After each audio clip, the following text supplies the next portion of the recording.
This video is sponsored by Squarespace. Okay, 2023 is done, post-season report time. How did all the drivers stack up? I've ranked all of them from 1 to 20. Sorry, Lawson, De Vries, you've not made this list. I've only looked at drivers who actually ended the season. But in the interest of balance, I also polled all of you. Over 5,000 of you responded, gave your rankings. Each driver rated them from 1 to 10. 1 terrible, 10 great. We've got an average score. All your 20 or my 20. Let's crack on. P20 for me, Logan Sargent. P20 for you, Logan Sargent. Average score 3.22 out of 10. Glimpses of pace, but ultimately he never really realised it. Yes, he got that point in the end, but that was very much helped by retirements ahead of him. Alex showed that Williams' car was capable of getting into the points on a number of weekends. Again, he is a rookie, and those glimpses of pace, like Saudi Arabia, he should have beat Alex in qualifying. He should have comfortably got out of Q3 in Abu Dhabi and done track limits twice, there at the beginning and the end of the season, and he's still making these mistakes. I know he's not the only one to do track limits, but come on, Logan. Whitewashed in both normal qualifying and sprint qualifying. I've compared his season to Yuki Tsunoda a lot, but Yuki had an unreal final race of his debut season in 21. P4 in Abu Dhabi. Sargent just was nowhere. I mean, Alex wasn't anywhere in particular either in Abu Dhabi, but I don't know, man. I'm worried. The fact that Vowles did not confirm that he's staying with the team next year in that seat anyway, he's definitely weighing up his options. Logan, P20, I'm afraid. P19, I've gone with Zhou Guanyu. You've gone with Kevin Magnussen. You've given Kevin a 3.91 out of 10. Now, these drivers in the next few are all very interchangeable. For me, I've gone Zhou. I think since mid-season, he's kind of gone a bit backwards relative to Valtteri. Now, again, I don't know if that's Valtteri improving or Zhou getting worse. I reckon it's the prior. This second half of the season, it's been 9-2 head-to-head for Valtteri in qualifying. Valtteri's gotten close to the points. Zhou only managed that P9 in Qatar, where Bottas still finished ahead of him in P8. The gap between them is extended and is probably as big as it's ever been between these two. I'm worried, and again, especially with Porsche winning F2, Zhou needs to step it up in a big way next year, otherwise he's losing that seat for sure.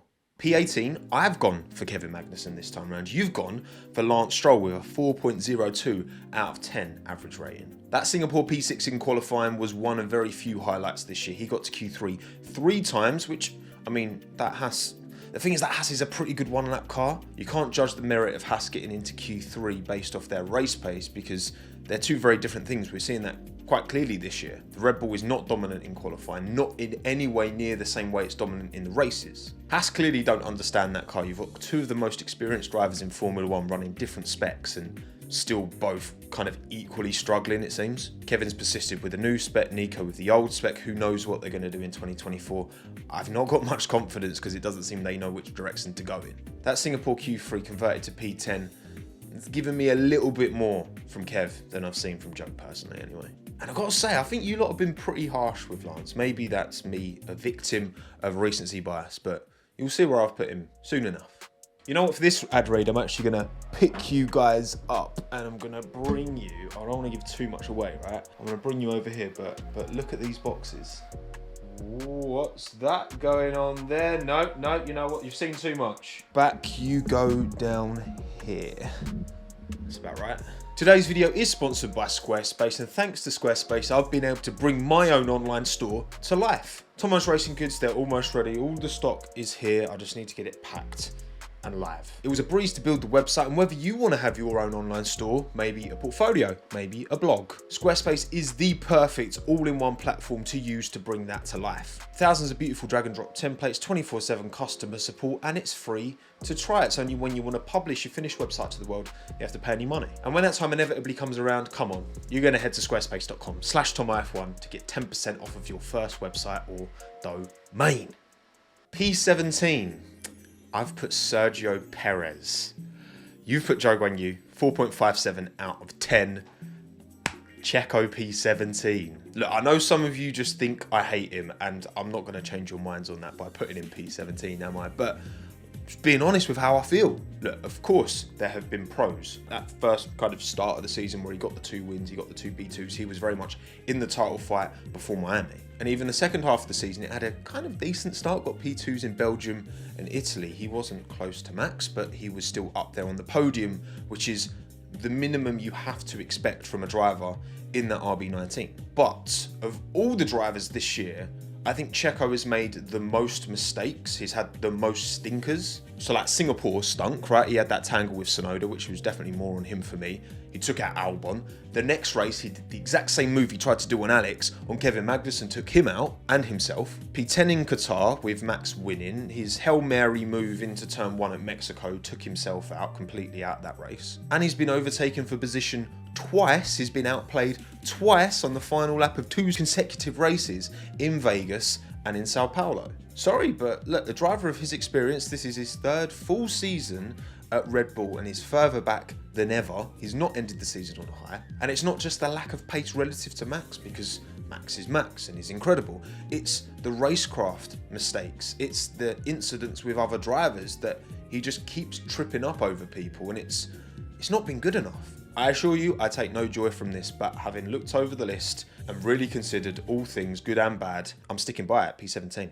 So then P16, I've put Valtteri Bottas and you've put Checo Perez, 4.67 out of 10. Only 0.1 ahead of Joe in P17, so actually we were pretty close. Look, Valtteri's just had a very nothing season in what is clearly a difficult car to extract almost any pace from. They turn up randomly, like when they were both in Q3 in Hungary. Joe had a mare off the start and Bottas couldn't really hold on. But Bottas has definitely extended that gap to Joe and shown why they should maybe have some faith in him long term. I don't think either of them are really doing enough, but again, they're kind of inhibited by the machinery, and ultimately that car isn't going anywhere without a driver behind the wheel. So who knows, maybe Bottas is absolutely extracting the premium maximum from that Alfa Romeo. I don't think he is, but maybe. Either way, if he wants to be part of the Audi project going forward, he needs to carry on putting Joe in his place ultimately and assuring that team that he's a number one that they can trust. Because there was talk around Hülkenberg, wasn't there, bringing Nico Hülkenberg in, which the fact that Joe's still there and they didn't go with Porsche. Let me know in the comments below, do you think they were lining up Hülkenberg to replace Bottas or Joe? Because I would have thought Bottas, to be honest, even though Bottas has been doing better than Joe this year, but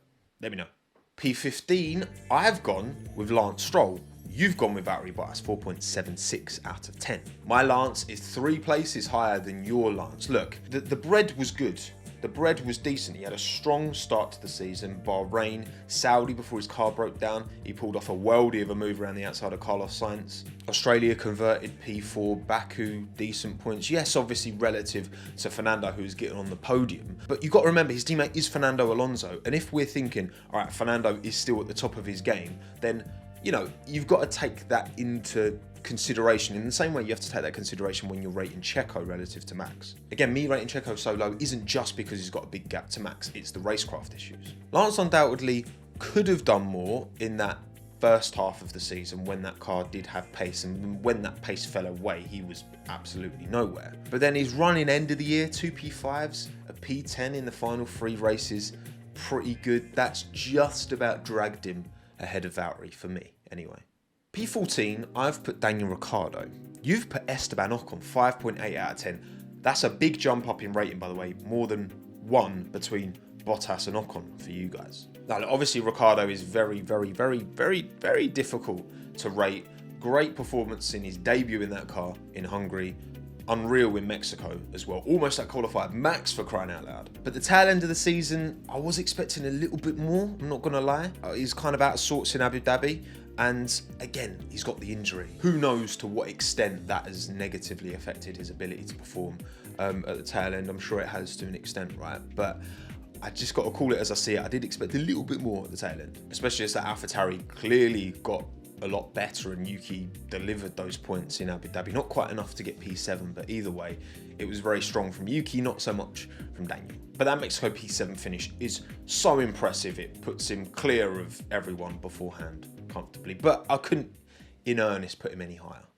P13, I've put Nico Hülkenberg. You've put Daniel Ricciardo, 5.88 out of 10, so just 0.08 ahead of Esteban. Again, 8 times into Q3, he's scored 9 out of Haas's 12 points this season as a new driver in that team against a teammate who isn't more experienced than him overall in F1, but is more experienced than him at that team. Now, to be fair, Australia pretty much accounted for almost all of those points, that P7 finish, and what could have been, right, if that race hadn't been red flag restarted. Nico was on for close to a podium there. And actually, Nico only finished in the points twice all year, but they were good point-scoring finishes in Australia and in the sprint race. And he's not had a full season since 2019, jumps in the Haas, and almost immediately makes Kevin look second best. Nico Hülkenberg, congratulations, mate. But again, the hardware makes it very difficult to really showcase what you've got. No wonder Alfa Romeo was sniffing around him.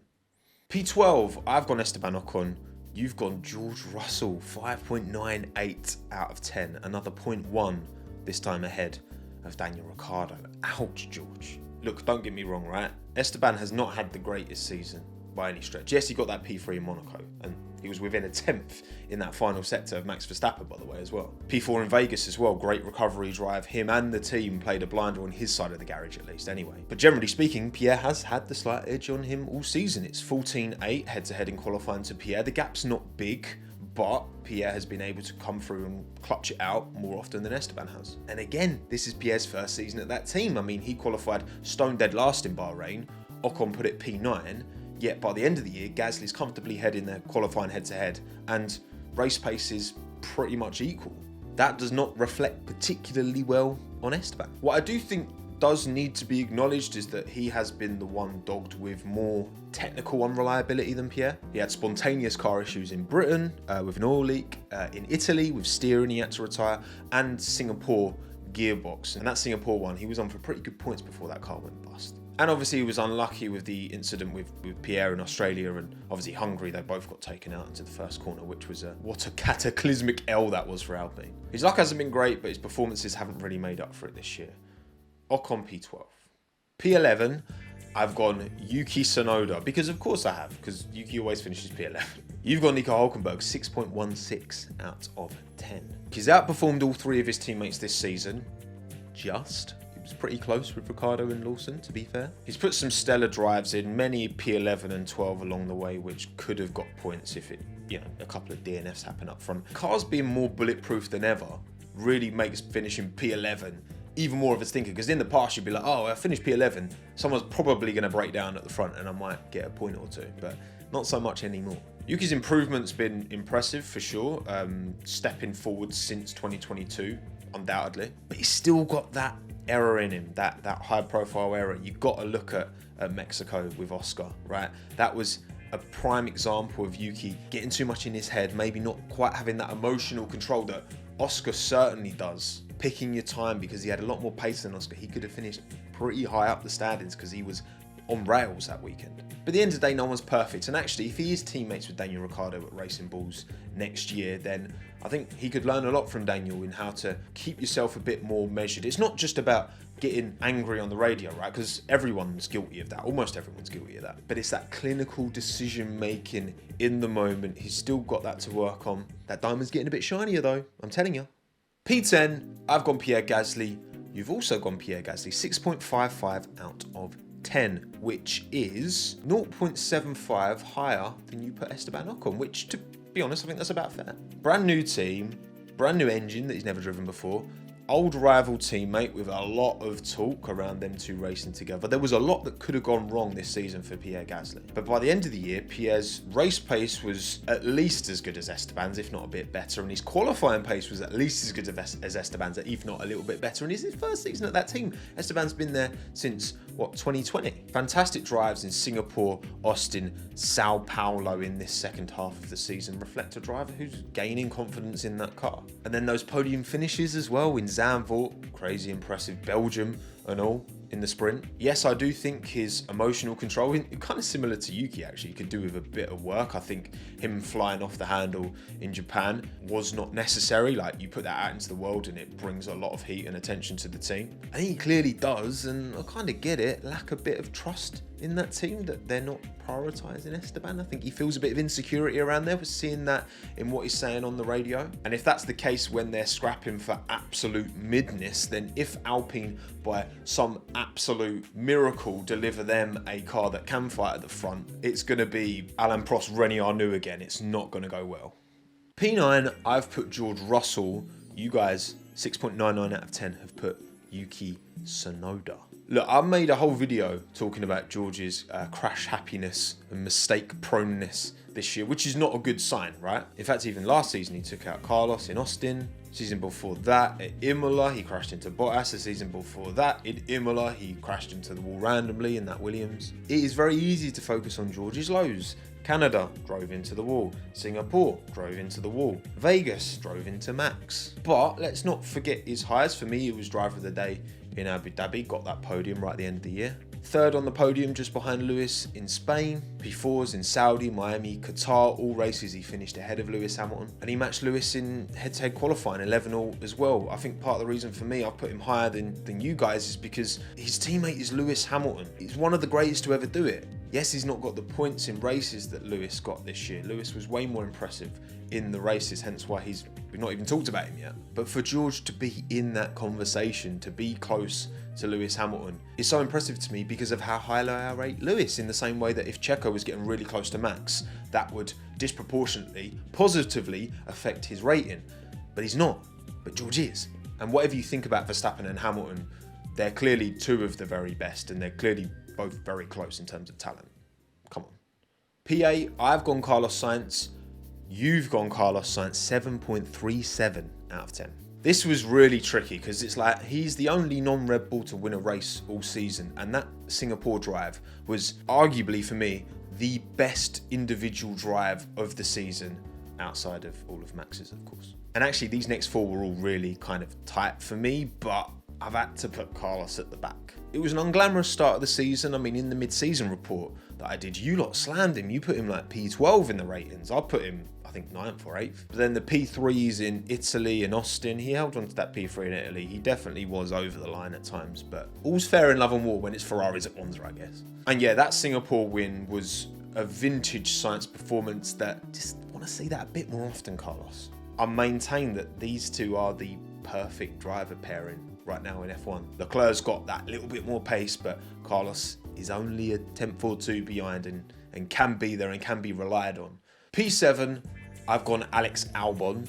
You guys have gone Charles Leclerc, 7.7 out of 10. My glorious Alex, what a season you've had, my friend. The only big mistake I can really point to is Australia, when he had a lot of points potentially coming in there and kind of bottled it. But I mean, there were so many standout drives. Obviously Canada, big one, P7, big points on the board. And actually managed more point scoring finishes in the second half of the season than he did in the first, which is impressive given that Williams capped their upgrades on that car. It was Canada, wasn't it? Zandvoort P8 was an absolute shock. There was no expectation that Williams was going to be a quick car round there, and it was.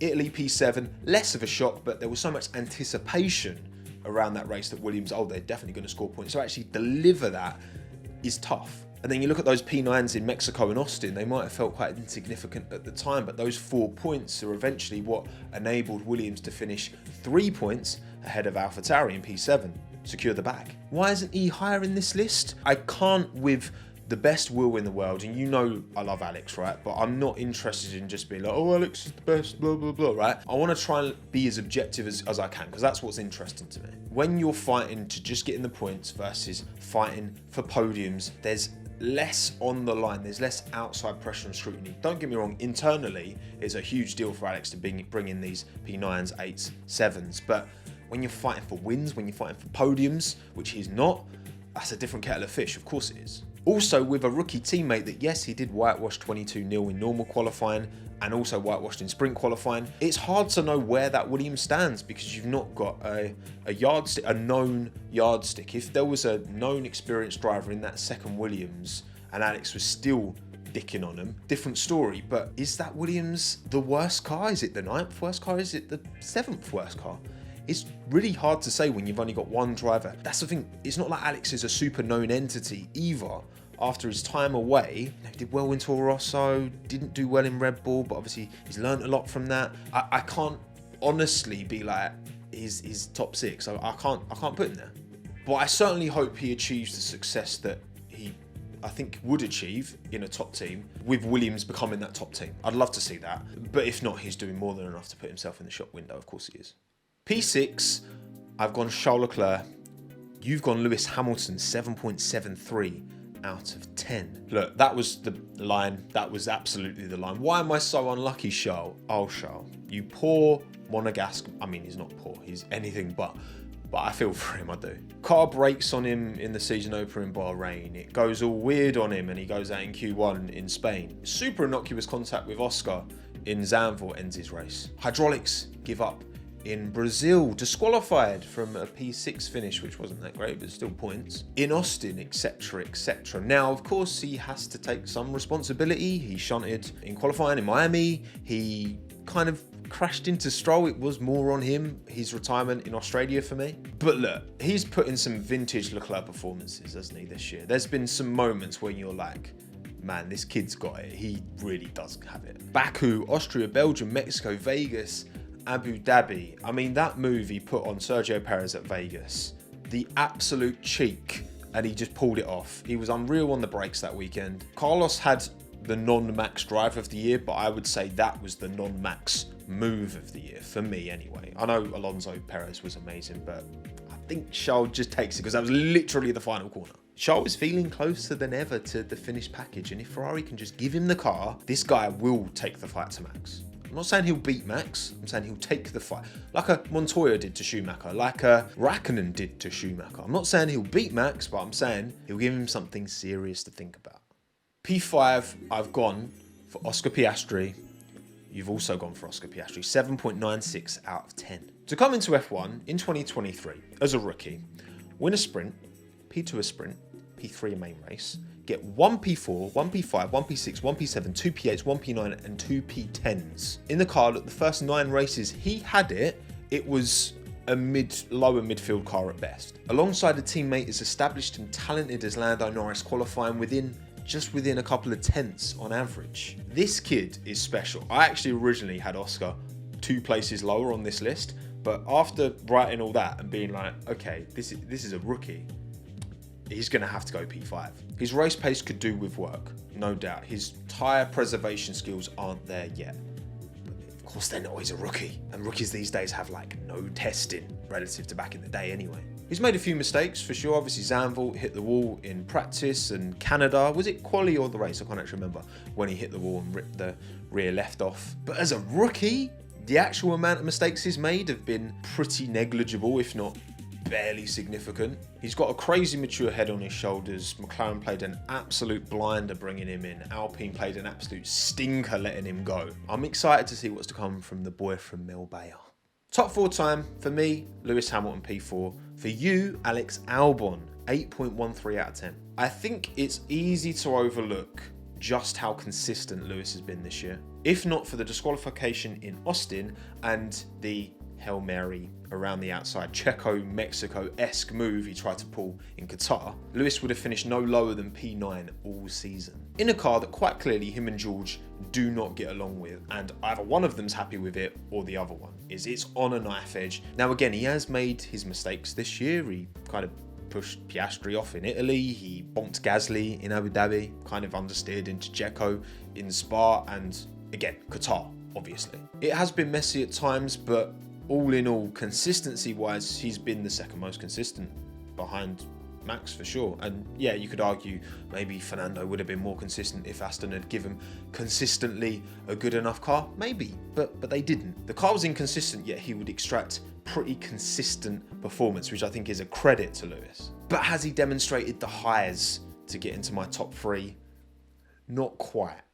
Because P3 on my list is Lando Norris, P3 on your list is also Lando Norris. 8.45 out of 10. That puts him 0.32 ahead of Alex Albon for you. Look, again, even in that stage at the start of the year when that McLaren was the old car, the low midfield car, he's still got a P6 in Australia, he's still got a P9 in Baku and in Monaco as well. But then McLaren gave him the car to compete, and he immediately competed. In the 14 races from Austria, when he got the upgrade, to the end of the season, Abu Dhabi, Lando managed 6 P2s, 1 P3, so a 50% podium rate, and he managed a P2 and a P3 in the Brazil and the Qatar sprints. Lando has been hard on himself for making mistakes, fairly high profile mistakes in qualifying and not quite getting the job done, and maybe he could have got a pole position Who knows? That is probably the biggest criticism I can level at him, but this is by far the most competitive McLaren that McLaren have ever given him, like relative to the field. So I can't give him too much stick for overreaching right now.